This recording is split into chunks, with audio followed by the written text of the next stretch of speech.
When you're dating, be careful. Don't be desperate. Desperation is not love.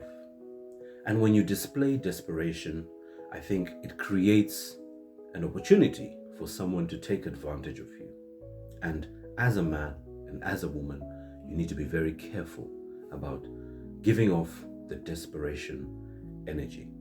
Because remember, God made you in a unique way. So you should be confident in who you are as a person and not be desperate. Because in desperation, you're basically laying yourself down and say, abuse me, do what you want with me, and I will stay. And you find that there are a lot of relationships where people are in those relationships because they are desperate. And the thing about desperation is that you can smell it from a mile away. And men will look at women, women will look at men, and they will see that there are fragments of them that are broken.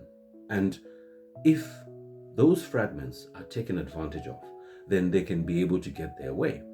Why do you think romance scams are prevalent in the world? Because there are people who are desperately seeking a partner. There are people who are desperately seeking love, and it makes them put their guard down, and it makes them put their value system down, and they just take all sorts of abuse.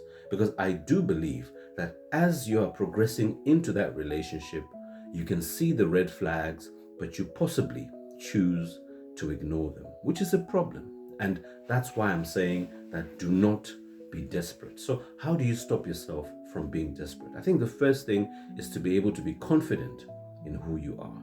If there are certain elements about your life that you're not happy about, for example, maybe you don't like your weight, or you don't like, the education level you have, or you don't like, the career that you are in, or whatever it is, then you work on yourself.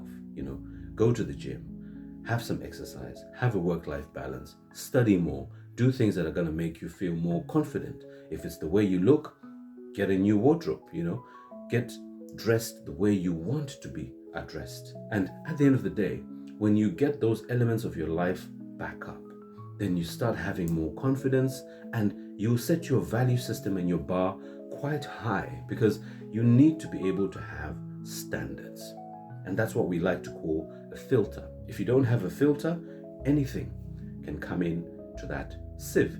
And if you don't have a fence, then anything can come through that fence. So you need to have a very high guard, set your standards high, and make sure that, when you do meet someone, you don't exude a level of desperation, and you don't put yourself in a position where you could potentially be abused and potentially be taken advantage of as that child of God who's uniquely made just so that you can glorify God. So don't be desperate.